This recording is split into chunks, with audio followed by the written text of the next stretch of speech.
All right, I make it 3 o'clock, so I'll start, and hopefully the people filtering in can make it in. So thanks for coming. My name's Scott. You can find a lot of the stuff that I'm going to talk about today on my blog. So I blog and work quite extensively around SSL TLS encryption on the web. And if you were in our Mine and Choice talk earlier, you can follow us on Twitter. There's usually lots of ramblings on there, as you will have seen. But this talk is kind of a talk of two halves, if you will. So with the first half of the talk, I want to take kind of an objective look at how we've advanced and developed encryption on the web. So encryption started way back in 1994 when we had our first proper encryption protocol on the web, obviously through to the present day. So we're going to take a look at that from like a technological perspective and what happened and how we got here. That's a really long time or a really short time, depending on your perspective. Some people look at this and think, wow, we've had encryption on the web for a quarter of a century. So, I mean, like some people here look younger than some of the encryption protocols I use, which makes me sadder every year I go to a conference. And then the second half is kind of stories about the problems that we've come across, some anecdotes from working in the industry, and perhaps like where things are going in the future and how I see this advancing. So to get started, need some audience interaction, so hopefully everyone is awake. I want you to say the first word that pops into your mind when you see this image. Lock, okay? That's a good start, thank you. Green, okay. You're not colorblind, that's awesome. Any more? Secure, HTTPS. Okay, now we're getting into the kind of things that people think when we see this. But I hate to break it to you, you are all wrong. It's actually a handbag. So, and I saw this. I saw this tweet from somebody that I follow online, actually. If you're looking for awesome people to follow on Twitter, I definitely recommend Adrian Porterfeld. And I saw this, as you can see from the timestamp on the tweet. This was quite a while ago. And it's like, you know, my system mistook Chrome's red lock icon for a red purse. And I was just like, wow, this is really indicative of one of the things that I'll talk on later, which is this kind of tech bubble that we live in, where we all knew exactly what words to shout out at the start here, but you are all a very technical audience at a very technical event. So if we start to look at what a typical user might think of this, we may get some different words shouted out. So I kind of want to talk, of course, about this problem. Like, where did this come from? Like, how did this person come to the idea that, like, hey, this is a purse, as they call it in the US, or a handbag here in the UK? So I went to a couple of different big websites, and it didn't take me long until I found like a really good example. So this is the current Apple site. It's a pretty up-to-date screenshot. You can go and check this out. And I'm like, can everyone see the padlock symbol up there in the top right, yeah? And I was like, oh, wow, yeah. Now I totally understand how someone can very easily make this, because, you know, if I zoom in on the padlock symbol as well, you can see that this is actually, you know, from a UI perspective, these two things are very, very similar. And if you weren't paying close attention, there's this easy misunderstanding that you could take away from this. So we're going to come back to this story later on and kind of address this problem a little bit more. But for now, of course, I'm talking about this green handbag, the padlock in the address bar of HTTPS. And if we want to go right back to the beginning of HTTPS, we have to go all the way back to when you might have had one of these. Now, did anyone have a first-generation iPod? They're like the little clicky wheel. All the other people are like, I'm not showing my age. We have to go back before this. So we literally have to go back before this iPod even existed, before the original. I remember getting the first ever Xbox games console when it came out, and that feels like it was a lifetime ago, but that feels like such a lifetime ago. And literally before you'd ever seen a QR code before. Can anyone remember the point in their life when they'd never, ever seen a QR code because they hadn't been invented? This is how far back we have to go. We have to go back to when your phone looked like this, right? Like, this is the same year. This is 1994. This is the IBM Simon. And this is the first year that we got an encryption protocol on the web, and literally your smartphone looked like this. And it was also the same year, incidentally, that we opened the Channel Tunnel. Like, this was the year that the Channel Tunnel opened, and it was like, you know, easy access across to France. Kind of weird that I'm giving this talk like literally the day before Brexit, because, like, you know, come Friday, we're not going to have a Channel Tunnel anymore. So I'm going to have to like take that out of the slide because nobody will know what that is. But yeah, it's a long time ago. We have to go back to when our browsers looked like this, because this is the first browser that actually had HTTPS, an encryption protocol built in. This is version 1 of Netscape Navigator. And the original, kind of a lot of the focus around the requirement for encryption online was, you know, a lot of discussion around e-commerce. It's like, hey, you know, we're going through this massive growth of the web. It's really cool. Like, wouldn't it be great if we could go to a website and type in like our credit card details, and then someone could post us something that we bought? And it's like, wow, this is amazing, e-commerce, buying stuff online. But even back then, it was widely understood that, of course, we can't just send our credit card data over the internet, and it needed protection, it needed encryption. And this was the first ever browser to have that release. So we've gone all the way back to 1994. And of course, this was spearheaded by Netscape back in the day. Now, Netscape actually made SSL, the secure sockets layer, as the full name of the protocol goes, and they made version 1, like the first ever attempt at writing a proper encryption protocol like this. Now, when they announced version 1, it was never actually standardized or formally published. They kind of wrote it internally, did a quick whip round, and they took it to a meeting with some other technologists at MIT, and they were like, hey, ta-da, like, we're going to publish this brand new encryption protocol so we can finally have secure comms on the web. And in the meeting, when they announced that, somebody in the meeting from MIT sat there and broke the protocol. So literally, like, halfway through the meeting, they were like, sorry, hang on. It's like, we need to go back because I found some pretty serious issues with this. So Netscape had to come away and they're like, okay, version 1 didn't go so well, didn't make it through the announcement meeting, and they fixed all of the things that were pointed out about this, and they quickly came back with version 2. So this is the first protocol that you may have actually heard of if you've worked or operated in this space or looked at this. SSL version 2 was kind of like the first proper protocol that actually got published and used. Now, the interesting thing, V1 got broken within that very small, kind of the staff of Netscape and the people in that meeting. Version 2 went out into the wider community, out into the world, and that managed to last 3 months. So SSL version 2, once it had that public scrutiny from, basically everyone that had the browser at that moment in time, it really didn't last long. So Netscape had to rush again to try and fix the issues that were found in version 2. So literally 1 year later in 1995, Netscape were like, okay, cool. We now have SSL version 3. And many people may be much more familiar with this one because this actually lasted until 2015. So we published this right at the beginning of 1995, and it managed to make it for the next 20 years. It stood up to attacks and scrutiny. So by this point, I would say, things are going pretty well. SSL v3 was quite a solid protocol. But anybody remember like the mid to late 90s?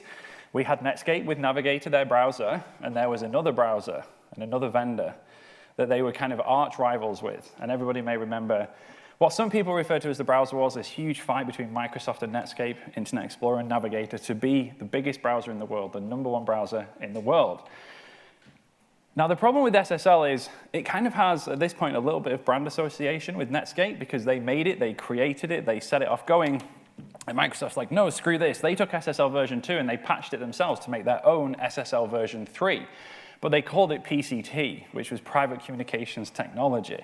This is only supported in Internet Explorer and IIS, but we had this fork in encryption protocols online. Now, this was very widely in the industry agreed to not be a good thing. We didn't want this divergence in these technologies. We didn't want website operators to have to support multiple encryption protocols for different clients. It would be great if we all had a single unified standard that we could work on. But that didn't happen. We had this split, this fork in the road. So now, around the mid-90s, all the way up to the late 90s, we had SSL version 3 and PCT version 1 kind of fighting each other for the top spot, much like the respective browsers were. Now, fast forward a few more years, just before the millennium in 1999, and again, Netscape was going to release a minor iteration update of their protocol. It was only a version 3.1 of SSL. A couple of new features, deprecate a couple of older things. It was, as you can tell from the versioning, it was quite literally a minor version bump. And they were, okay, we're gonna bump this up to 3.1. And of course, then we have to think, well, what is Microsoft going to do? Are they going to release their iteration of their protocol? And the answer was actually no. Over the last few years, it was kind of observed that PCT wasn't doing very well, Internet Explorer and IIS support only. The wider industry kind of applied enough pressure, and these two vendors agreed that actually maybe we should bring these two paths back together. Like, yes, we diverged SSL, we had this fork in the road, but should we bring them back in? Now, of course, no one of these vendors was going to let the other vendor be in charge of running the protocol, so it had to go to somebody independent, and that was the IETF, the Internet Engineering Task Force. And it was like, okay, great, if we take the standard and we hand it over to this independent body, they can then run with the protocol, and we'll both agree to use what gets standardized. So this did happen, both Microsoft and Netscape agreed on this, and the IETF took charge of managing the protocol. They also backdated some published RFCs for the earlier versions. But there was a caveat, and there was a caveat from Microsoft. Now, Microsoft's concern, again, they're still fighting Navigator and Internet Explorer. Microsoft's concern was if the IETF takes charge of this, and they kind of approve the standardization of this protocol, it could be seen as the IETF putting the rubber stamp on Netscape's work. They could be seen to be approving their work. And Microsoft kind of didn't want this to happen. And they were like, look, we'll hand it over to the standards body, we'll let it become independently managed, but we have a term.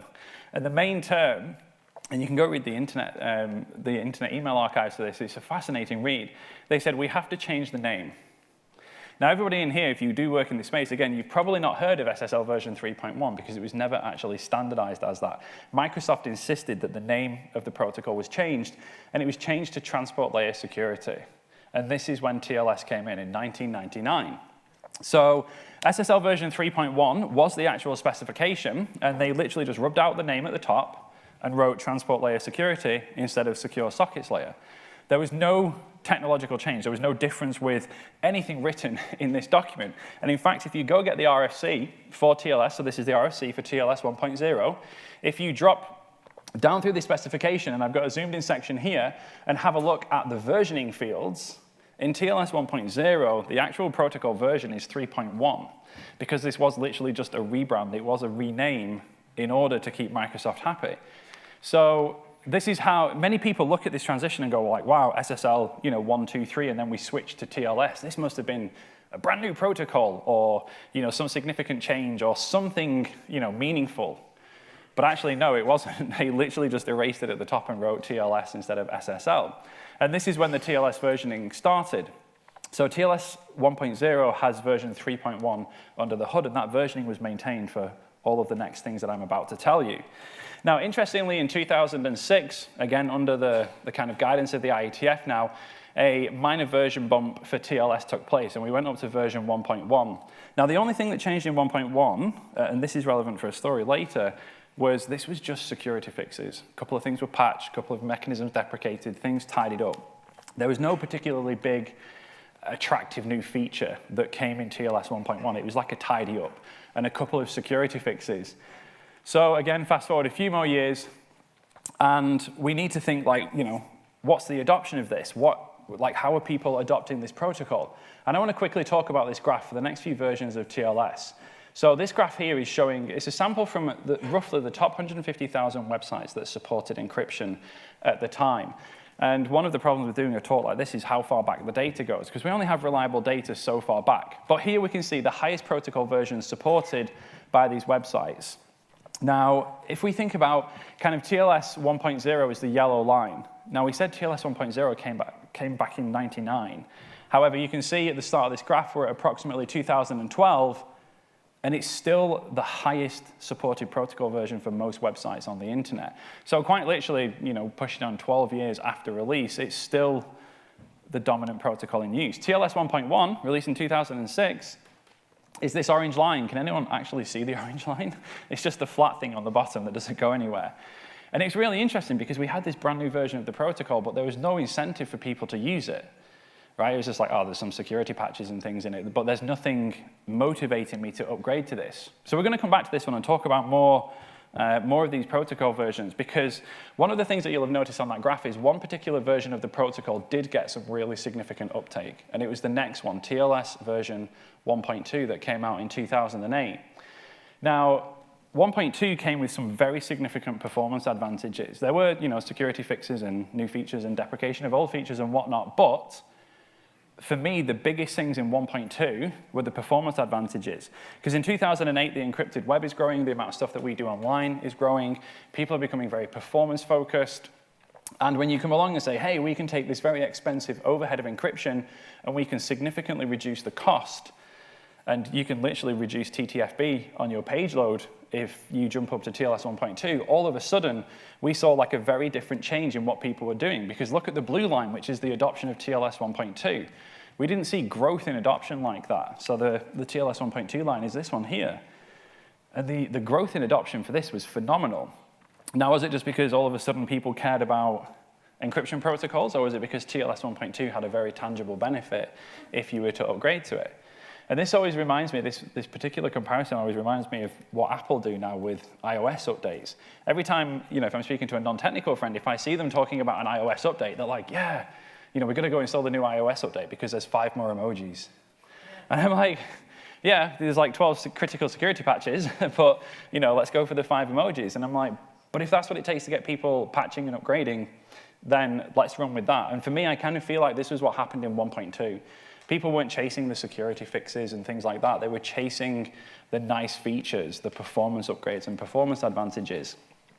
And you can also see this if we add on to that same graph, the removal of other protocols that were supported. So we're still showing the highest supported protocol, but also the support for all protocols now. And again, like one of the really worrying things about this is SSL version 2 and 3. Now, remember when I said SSL version 2 was broken, right? Right back at the beginning of the story. That happened in 1995. Now, again, this graph on the very, very left-hand side, we're barely into 2013, and that's still quite a prevalent amount of support for a protocol that was broken literally years earlier. Same again for SSL version 3. Now, this is the quite steep line just here. Does anyone know what happened with SSL 3 in 2015?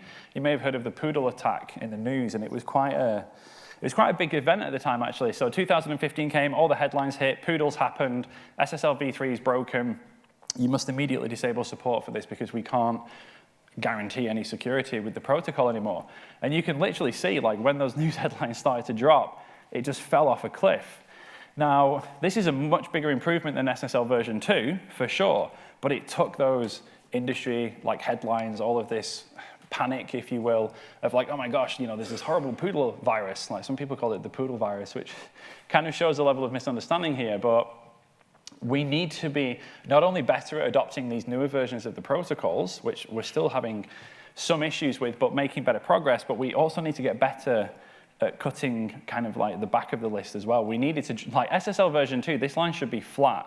And after 2015, when SSL v3 was broken, yes, we had that nice kind of sharp drop off the cliff there, but we're still seeing like this tail of the legacy of the web now, where this line's basically plateaued out, and we're just maintaining this consistent presence of these broken protocol versions. So to kind of bring us much more closer to present day, if you will, coming up to 2018, which was the most recent event that we've had happen here, again, under the leadership of the IETF, TLS version 1.3 was standardized. So this is the most recent iteration of the protocol. Literally standardized, they just made it in 2018. And don't let the minor version bump put you off here. TLS 1.2 to 1.3, many people could be forgiven for thinking there wasn't anything too significant that happened here, but TLS 1.3 is the most fundamental change that's happened to the protocol in its history. So TLS 1.3 brings some phenomenal security improvements, again, deprecation of old, broken, insecure mechanisms. But for me, the important part, just like TLS 1.2, it brings with it some very significant performance advantages. Again, you can make your websites or your applications load significantly faster. And you can see with this little green item in the bottom right, of course, there in 2018 was the introduction of the standardized 1.3 protocol. And we can see this very nice uptick in support for the data that we have so far. So we are getting better. I think in 1.2, those performance benefits, and 1.3, these performance benefits will continue to help us as we push into 2020. But we do also need to get better at cutting off the back end of those legacy protocols as well. So in terms of the amount of traffic using them, we have reliable data now. Generally speaking, we're going to look at a few different data sets. Generally speaking, we can go back to around about 2013, and I can have different independent sources of data to corroborate each other. So this is looking at traffic across Google, and the graph simply shows the percentage of Google's traffic across all services that is encrypted. So again, on this particular one, we're going back to 2014, when roughly half of traffic was encrypted. And if we fast forward, we can see that we're up in the mid 90% region of traffic. But if you think about that, Google being one of the biggest tech companies in the world, probably got some of the biggest budgets in the world, and we're still only talking about being in the 90% region of traffic encrypted. This is not like 100% bang, all of our stuff is encrypted. There's still a sizable gap here. And you can actually take this data and break it apart and look across different services. And this kind of shows us a couple more of the issues that we've had online, because we're trying to encourage websites to switch to HTTPS. Now, if you want to switch your website to HTTPS, all of your third-party dependencies, for example, would need to be HTTPS. And one of the really interesting lines on here for me was the advertising line, because this was a really big problem. If you were loading Google ads on your site, we can go back to 2014, you can see basically Google ads didn't use HTTPS. 90% of them ran on HTTP. And that meant that you, if you depended on ad revenue, could not switch your site from HTTP to HTTPS. Now, fortunately, as you can see, there was a pretty big push to drive these third-party dependencies, including advertising, to use HTTPS so that website operators could switch to HTTPS once all of their dependencies had got there. So this was a really big requirement that we have things like this. And you can look at the other lines as well, things like Gmail, Google Drive, Google Maps, search traffic, YouTube. Of course, we want all of these things to be secure as well. But if we look at more data here, look at different platforms. So same data from Google, but looking at whether or not the platform impacts that. And there is quite clearly, winners and losers on the platform graph, but they're all trending in the correct direction. We're seeing an increase in the amount of traffic that is encrypted. But again, we're coming all the way towards present day, and we still, these lines aren't hitting the top. We're not like, yeah, sure, everything's encrypted. It's like 80 to 90% depending on your platform. It's really interesting if you look at the regional data around the world, because then there are some huge variances, which is kind of a shame to see, but they're absolutely there. If we switch the data now and take a look at data from Mozilla instead, this comes from Firefox browser. And what we're looking at here is, you can see on the left-hand side there, the percentage of page loads that take place on HTTPS. So every single time a page loads in Firefox, like other browsers, it has telemetry that it monitors. And one of the pieces that you can come and look at the data for is, was the page load HTTP or HTTPS? Now, we've made phenomenal progress in the last 4 or 5 years, virtually from down at kind of like the 25% mark up towards 90% now. The only one common misconception I see here actually to pick up on is many times when I see this data interpreted, people will say, like 89% of websites are using HTTPS, and it's not. It's 89% of page loads in the browser. And the problem is that the vast majority of page loads take place on Google, Facebook, Twitter, Amazon, eBay, and a selection of like Wikipedia, really big sites. And they very heavily skew this graph upwards because they have HTTPS but account for a disproportionately large amount of the traffic. If we look at the number of websites running HTTPS, depending on who you speak to, it varies like quite a little bit, but they're all around like the 10% mark, right? It can go from like 9% to 14% or something, depending on who you ask. But we pretty much agree across the industry that only a small fraction of websites are actually using HTTPS. The reason graphs like this get so big is most of the traffic goes to those few websites that are using it. So no matter which way you slice it, this is still a great success story. We're encrypting more and more things as time goes by. Now, the last thing to look at, some data from the HTTP archive. If you've not used this website, this is really, really cool. Again, they kind of crawl the data and index and look at the web, and this is from their perspective, rather than looking from the client's perspective, they're analyzing the server. Does the website support HTTPS? And as you can see, again, we have this consistent trend. And I like seeing this trend because no matter whose data we look at, we can pretty much see the same trend. And that gives us some confidence that this is actually accurate. Even my data, so I run this project, crawler.ninja, and I have a little fleet of crawlers, and I crawl the top 1 million websites in the world every day. I analyze heaps of data about them, all kind of different security metrics and things. The crawler actually dumps the raw data every day, so if you want to go play around with it, you can literally just go download the data. But one of the things that I do every 6 months is I produce a report, kind of like what progress did we make in the industry in the last 6 months. And you can see here I've overlaid the amount of sites that use HTTPS lines, going back to August 2015 on my first report. And you can see every time I do the scan, a larger and larger and larger chunk of the web is using HTTPS. So no matter who we ask, I've used many different independent data sources, we can definitively say that we are making phenomenal progress. And I can plot that progress. So if I take all of those different sources of data and bring them all together, this is what I have reliable data for. So 2013 is the first year, really, when we can say, I've got multiple independent data sources for this. Now, the thing that I look at, like when I see this, is what happened between 94 and kind of 2013? Did we see, if we change this and kind of smooth this line out, did we see most of that progress happen in the last few years? Did we have like this nice uptick from, I don't know, maybe like 2010 time? Or have we just seen a really steady incline and then this like hockey stick at the end? And I guess in many ways it doesn't really matter, because no matter how we draw the line on the left side of this graph, all of the progress that we've made on encrypting the web has been done in like the last 5 years, tops.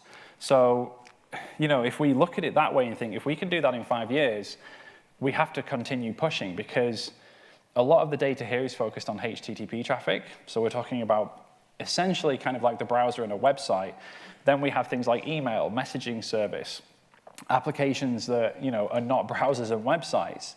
So I don't want us to get lulled into a false sense of security that we're almost done. We still have a very long way to go, but we are making some tremendous progress on this.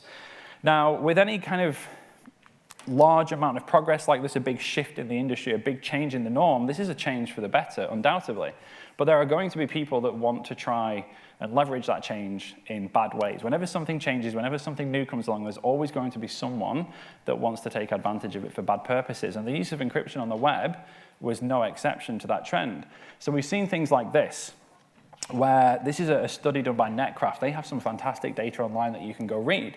And they were looking at phishing websites that were actually deploying HTTPS. Now, this is kind of interesting because, this is still in a time when a few years ago, we're still yelling at websites that HTTPS is important. I'm like, oh, come on.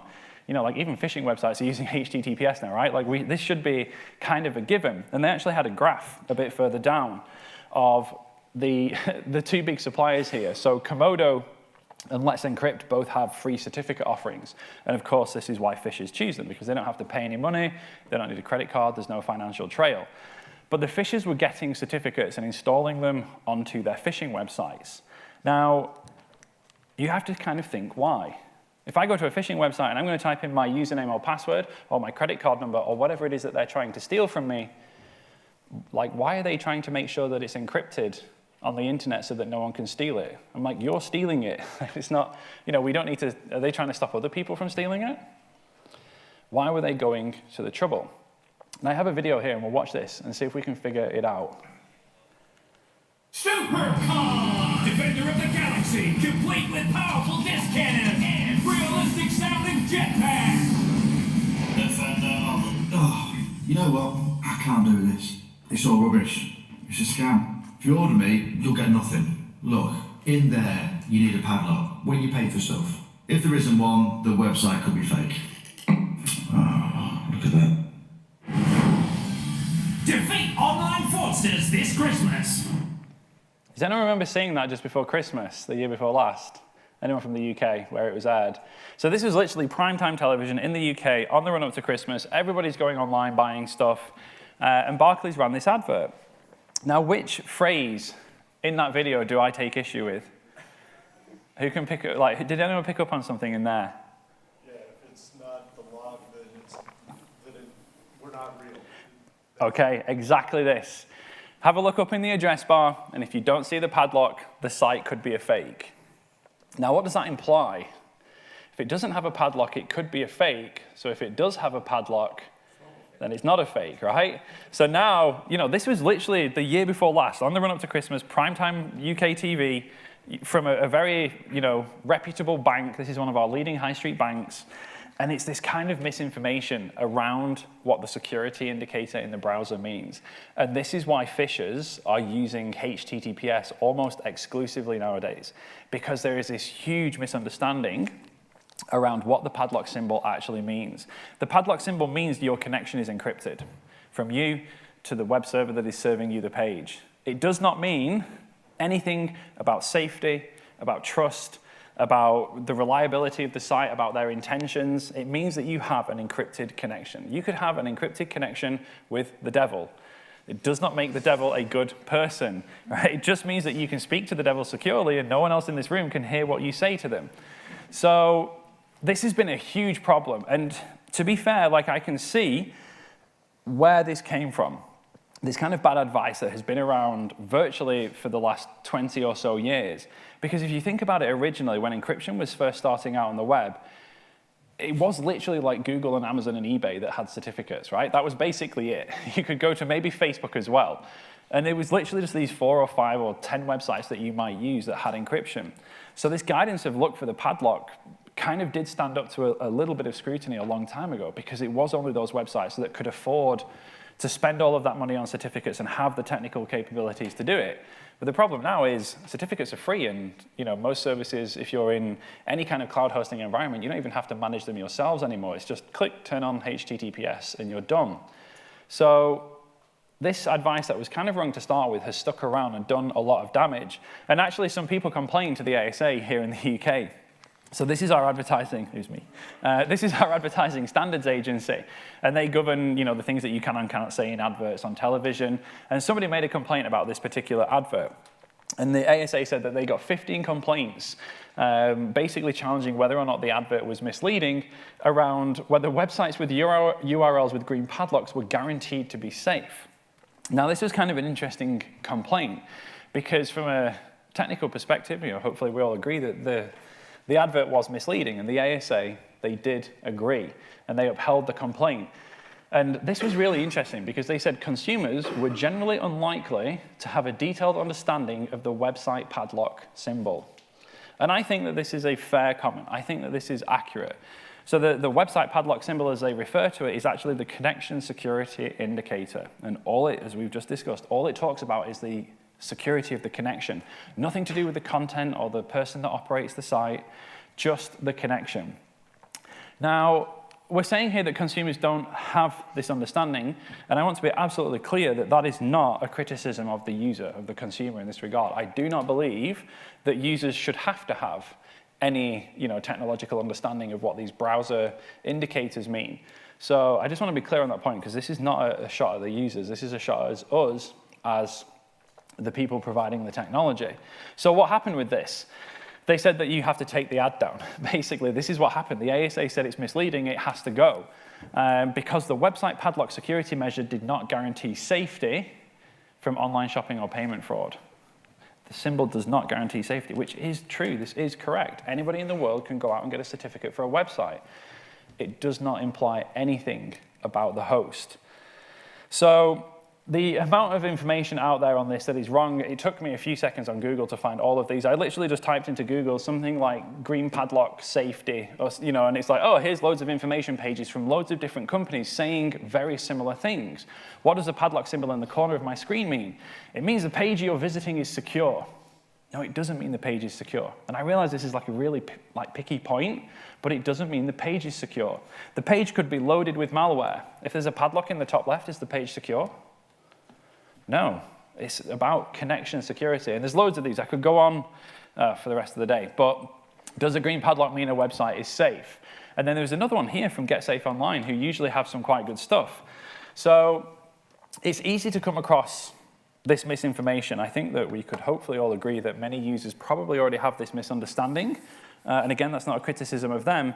I feel like the indicators have been done in a fundamentally wrong way. Yes, when HTTPS was scarce and that green padlock was kind of a very rare event, but nowadays we've had the green padlock forever. This indicator in the browser that tells you, like, yes, this is, the connection is safe, the connection is secure. But is that the way that we should do things? And I don't think so. And we've seen a very big shift in the industry recently. So someone tell me what this means. Check engine light. Means expensive, right? You see this in your car in the morning, you're like, oh shit. So this is a check engine light. It tells you that there is something wrong with your vehicle, and it's possibly about to cost you some money in some way.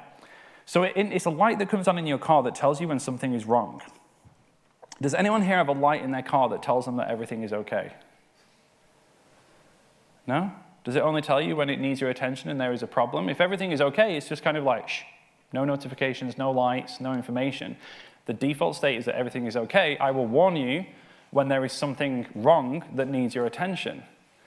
Now, if we think about browsers, they have kind of the opposite stance to this. They're like, hey, yes, green, secure, safe, like this connection is good, you're okay, continue. Has anyone ever been to a website when you get that big red error message from the browser, usually when you're in like an airport or a hotel, someone's intercepting your connection, you get like that big, massive red error message that's like, whoa, something is wrong with the certificate on this website. And it's kind of odd to me because when you go to HTTPS and you get that big red error message, it's like, wow, there is something wrong. This might not be safe. Has anyone ever seen one of those big red error messages when you're just on normal HTTP? Or can you just go to a HTTP website and your browser's like, sure, off you go. There's no problem here. There's no cause for concern. And I'm like, but hang on, HTTP and broken HTTPS, do they not have an equivalent security state? If you're on HTTP and you're on an encrypted connection where the encryption is broken, they're the same thing. You have no security. And it's kind of odd that the browsers have stuck with this model from literally way back into the 90s, where we have these positive indicators for secure connections and this lack of warnings on non-secure connections. So they have been slowly changing this model. Now, if you have any kind of modern version of Chromium on you, in Chrome 67, which we're going way back to like 2018 when they first started introducing these changes, they introduced this tiny little gray marker in the address bar just here that says not secure on HTTP pages. This was the first kind of introduction of a negative marker for HTTP, because up until this point, HTTP looked like the top one here, just perfectly normal, no information, no cause for concern. So Chrome introduced this marker and said not secure, and this is the connection security indicator, so this is technically accurate. They introduced this not secure marker on HTTP pages. And this did cause quite a lot of ripples in the industry. There was many people took this the wrong way to say, well, you're saying my website is not secure. It's like, no, we're not saying your website is not secure. We're saying the connection. But it was the same misunderstanding, just the other way around now. But what was happening was, it's like, look, we need to introduce warnings on HTTP so people understand that the connection is not secure. But the other thing that they started to do at the same time was, we had no warnings on HTTP and all of this green stuff and positive on HTTPS. We need to flip this the other way around. So during the introduction of these not secure markers on HTTP, as we start increasing the negative warnings, they also started to pull back the positive UI. So shortly after this, the green padlock that we used to have went gray. If you go get any version of Chrome out now on the desktop platforms and have a look at this, if you go to any HTTPS website, you will only have a gray padlock in the address bar. They also took away the secure word. So it used to say secure. Anyone remember, like a year ago, it used to be like green secure. That's gone now. Very soon, the padlock may disappear as well. And very soon, hopefully, sometime this year, this gray warning will become red. So it will say not secure in red. And it's not just Chrome either. We're seeing very, very similar approaches in Firefox. They kind of basically almost agree on these things, actually. And Safari has had some quite significant changes to their secure UI recently.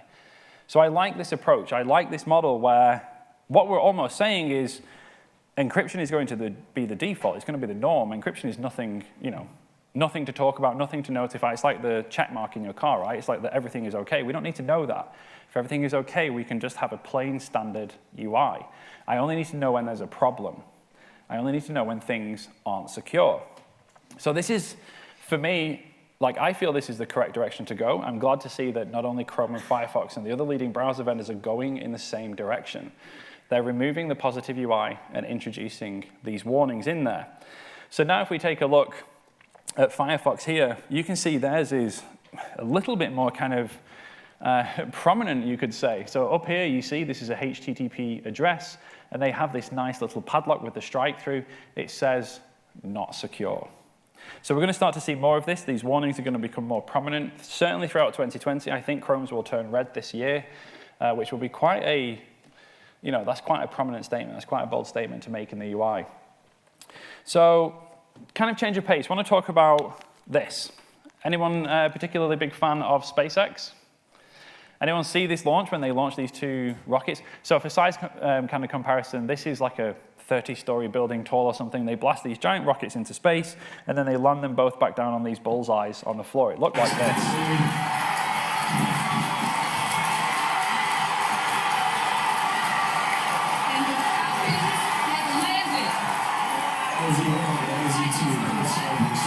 Now, I watched that live when it happened, kind of like a little bit of a space geek. I like, blasting giant things the size of buildings into space and landing them. This was a huge technological feat, no matter which way you cut this. And shortly after this, I saw an interview and read about an interview with Elon Musk. And in the interview, he said, I want this to be boring. And he was talking about the video that we just watched. He said, I want this to be boring. And I was kind of like, this is like the most amazing thing in the world, blasting these giant things into space and landing them. How could this ever be boring? And he literally said this. And what he was getting at, what he was saying was, I want us to do this so frequently and so reliably without event, and it becomes so common that no one cares. That it becomes boring, the fact that we could say, oh, SpaceX launched another rocket and they landed it, woo. Like, number 452, yay. And I was like, well, actually, that's kind of what you want. And this is the same thing that I want for encryption. I want encryption to become boring. I want encryption to become so commonplace, so ingrained into everything that we do, and such the default that we don't actually need to talk about encryption.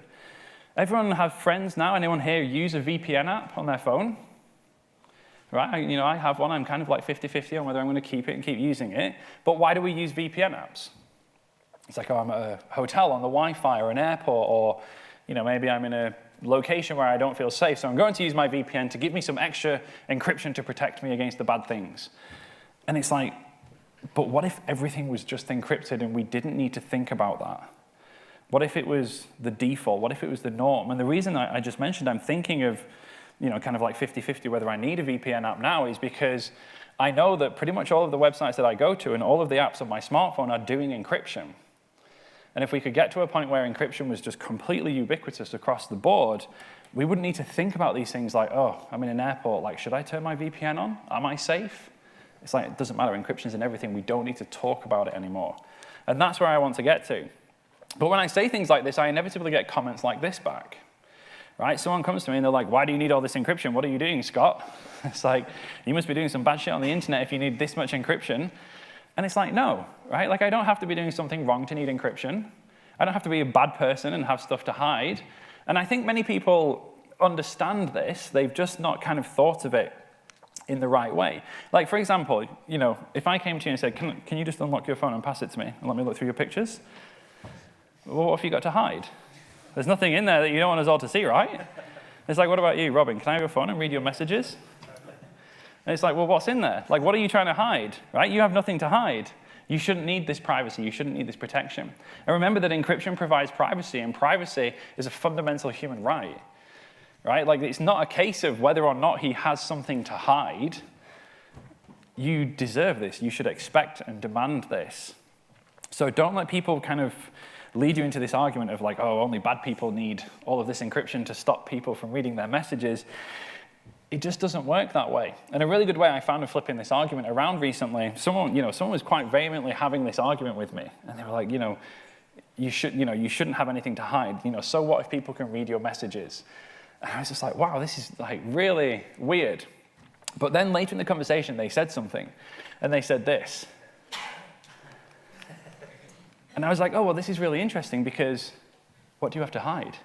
And then they were like, and all of a sudden it like completely made sense that it's just a different way of looking at it. Everybody understands that they don't want people listening into what they do or spying on what they say. Everybody wants privacy, confidentiality, these things that we talk about. But until like we kind of flip this around the other way, I'm not going to name anyone, but the person that I was speaking to just could not understand why I had such like a hard requirement for encryption on everything that I do. So I think that everybody does get this in one way or another, perhaps just not in the right kind of way. Now, I did this talk the first time I think it was about 8 weeks ago now, something at an event here in London, actually. And someone came up to me afterwards and they gave me a really good quote. And it was such a good quote that I had to put it into the next slide. Because she came up to me and she was like, wow, you were going through this talk and I just literally heard this in my head. And I was like, wow, actually, yeah, like that was better than the quote I had, so we'll put your quote in. It's like, if you have nothing to hide, you have nothing to fear, from Joseph Goebbels, correct me on my German pronunciation, the Nazi minister of public enlightenment and propaganda. And I kind of read some more information around this, and the general gist was, like the Nazi state should be able to know absolutely everything about you, and it should not be a problem because there should be nothing in there to hide. And if you have something to hide, then it's something that we need to know about. Now, this was just terrifying when I was reading this, and if this doesn't, kind of clarify it, then nothing will. And when I was listening to Tess in the keynote, everyone here come in and listen to Tess's keynote. That was a fantastic keynote, and she said something in there as well that triggered a very similar thought for me, which was around the ability for people to essentially be able to break the law. And she was talking about whether or not gay people could meet when it was, illegal for such things. When it was illegal for such things to happen. And I was like, it's a very similar thing, right? Like, if we didn't have secure messaging, what might not happen because we couldn't expand our current horizons? Like, if everything was open and public, like the things she said, we may not have the stance that we do now, people not maybe able to smoke pot in parts of America. There were quite a few examples in there, and I was like, encryption is part of that process. It allows you to have those private secure communication channels where those things may not happen in present day without the ability to have private and secure communications. So we need to do this. And another really good quote to kind of bringing us towards the end now was from Edward Snowden. Arguing that you don't care about the right to privacy because you have nothing to hide is no different than saying you don't care about free speech because you have nothing to say. Just because you don't have a super secret message to send that 100% must be kept secure, it doesn't mean that you don't need private communications, right? Once privacy is gone, it's never coming back. Right? If we let it slip and let it go, it's gone forever. So we need to protect this and make sure that we have this now, rather than missing it in the future. So my view on this, to bring us towards the end now, is if we were to design the internet today, if we were to rebuild like an internet v2, would we even have HTTP? Would we have unencrypted comms? Or would we not just build it with encryption from the ground up now? So the way that I'm trying to view this is to flip this around a little bit, and rather than say, take the web and transition it or migrate it, is to look at it and say the lack of encryption is a bug, and we need to fix that. If we were to redo this now, we would not do it the way that we did. So for me, this is what I'm trying to do.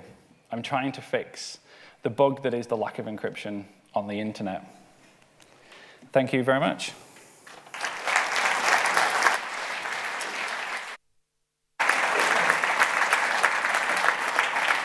So hopefully there's a couple of questions. I left the time in there. Who's going to be brave and start us off? There we go.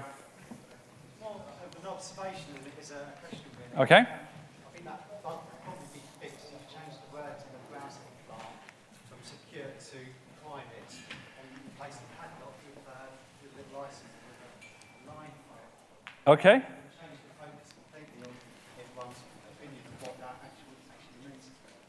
So to kind of rebroadcast for everyone here, I'll summarize. The padlock and the secure icon are misleading. Perhaps we could change them to something more intuitive, like a private with the little eye symbol or something to that effect.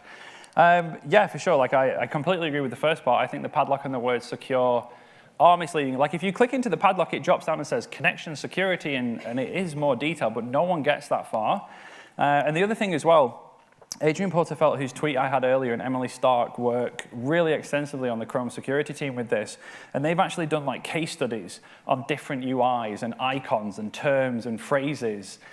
So they have some really interesting information on this. So that, the browsers aren't just going out there like, YOLO, we'll stick whatever icon in the address bar we want. They're backing this with evidence.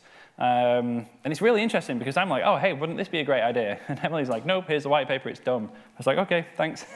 So there's some really good data out there. And a lot of people get really shirty about Chrome changing their UI, and they're missing the fact that they've done a lot of work on the back end to justify the changes that they're doing. So do go out there, have a look at both Emily and Adrian. There's some phenomenal stuff out there from both of them. Yes? There have been some pretty prominent figures against HTTPS moving that way. Someone like very loud, not going to go into those, but have you witnessed some of these people change their minds? Or basically admitted to the wrong? So the question there was, there's a lot of quite prominent people in the industry against this, just like super big rise of HTTPS. And have I seen any of them change their mind? I've never seen any of them change their mind. They seem to be pretty keen on sticking by their guns, but there are some quite big names out there who are very much against this, this huge widespread adoption of encryption on the web. And I think one of the things in there for me, number one, Google, there's kind of two main things. Number one, Google is one of the organizations pushing this the most. And I think a lot of people get rubbed up the wrong way a little bit by that. So it's kind of like Google's pushing the web and we don't like Google because they're the big bully on the internet. So I kind of think there's a small element of that to it. But also I think there's a really big misunderstanding that the rise in the use of HTTPS means the deprecation of HTTP, and that somehow HTTP will stop working or it will be switched off. And that's a really common thread that I see. Everything that we're talking about is just increasing the use of HTTPS. We're not talking about turning off HTTP or shutting down those old websites that no one's maintaining. You may go to those websites and get some warnings in the browser to say it's not secure, but it's going to function just like it did before. So I think that's probably, for me, and what I've personally observed, certainly a big element of these kind of anti-HTTPS arguments. Yes? Do you think that the rise of encryption and things like that are going to make it more difficult in the future to tell a secure site from an insecure site? As you've pointed out, we're already talking about a very specific thing, the communications channel, and the scammers are now buying encryption to make them more legit. Do you think that's going to be a bigger problem? So will it be a bigger problem to tell encrypted sites and unencrypted sites apart? Well, secure and not secure rather than encrypted and unencrypted. Oh, so secure in what way, though? Because secure encrypted or secure content-wise? So for me, in the future, I don't want people to have to be able to tell the difference because I don't want there to be a difference. I want them all to be encrypted. I think what I want is to stop depending on the user. And for me, we've proven for the last 2 decades that trying to put these security-based decisions in the hands of the user is the wrong thing to do. And again, to be absolutely clear, this is not a criticism of the user. I think this is our failing and expecting the user to do or not do something, or know this thing or not know this thing. It's just never going to work. So my ultimate goal would be for the user to not have any role in that and for the browser to take care of it. So if all sites are encrypted, the secure UI is completely stripped away, it might just say scotthelm.co.uk in the address bar one day. There's no green, there's no padlocks, there's no anything else, because nothing else is needed. The expectation is that everything should be secure, and that should be handled by the user agent. Oh, wow, okay, yes? Regarding the last part of the talk, privacy, what would you say to politicians, for example, making the think of the children, or it's for your own good, terrorism side, arguments to backdoors and encryption and all that? Okay, so the question there was around, what about the children kind of argument? Well, how do we read the messages from terrorists and things? So first of all, I think we have to remember that none of the traditional mechanisms of, if you want to read my messages, yeah, okay, they're all super encrypted over the internet, but you can still come and take my phone from me and read them off the device. So traditional methods like that have not gone away. And we do see some very heated debates online at the minute about encryption that governments can't get into. So, perhaps like Facebook Messenger or WhatsApp or Signal. We cannot read those messages on the wire, and should those service providers have the ability to give a government access? Now, I kind of fall right in the middle on this. I see both sides of this argument. I acknowledge the problem that's been introduced to law enforcement by not being able to get into these messages and read them, especially if it's like a terrorist or something. But at the same time, if we introduce a mechanism to do that, who is the gatekeeper? It's like, okay, well, we want the government to go in. It's like, okay, well, the British government wants to read them. Yeah, okay, all right. Oh, now the American government want to read your messages. And I'm like, okay, what about the Chinese government? Or the Russian government? And then people are like, oh, no, we don't want them to read it. Oh, okay, so we want the English and the US governments to read them, but not the... And then we get into this huge kind of turmoil of how do we actually do that and govern that access. So, in the future, with the proper legal constructs, I would have no problem with people getting into encrypted messages. It's just how do we define and create those constructs? And I'm not the person to do that at all. It's like someone else's problem. Yes? So with HTTPS, the content of your message is encrypted, but the metadata around it is not. And Okay. giving away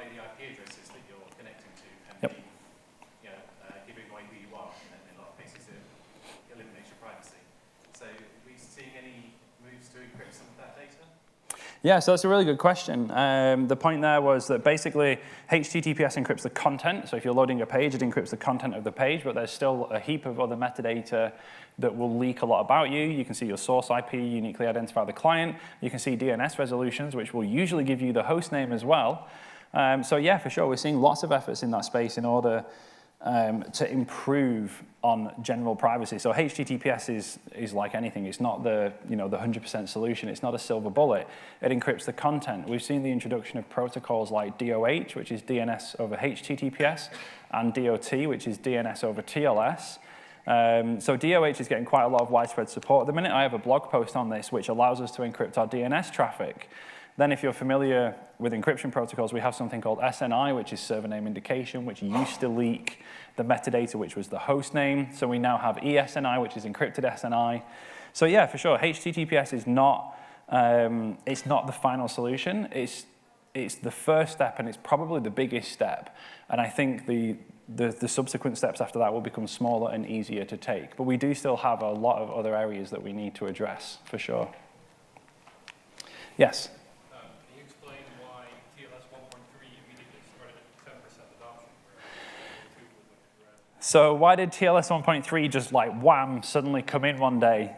Very large CDN providers all agreeing to just turn it on a given day. So what we're seeing now with the maturity that we have in this ecosystem is all of the browser vendors and like huge CDN providers and companies like Google are all being really collaborative and working with each other and saying, okay, right, let's align and all agree that we'll, launch a huge heap of websites on this day and the browsers can see if everything's working.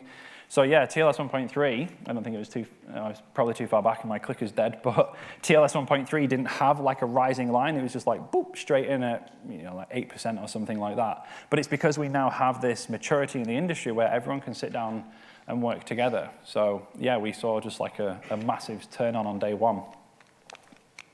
Yeah, the back there. Given a lot of this talk was about the long tail of how long this stuff has taken to change, and the fact that the majority of the public using the internet aren't aware of these technical considerations, do you think you'll ever see browsers taking the bold step of blocking HTTP? So again, for the film and everyone else, given like the tail of old protocols being deprecated and public awareness, do I see browsers ever eventually turning off HTTP?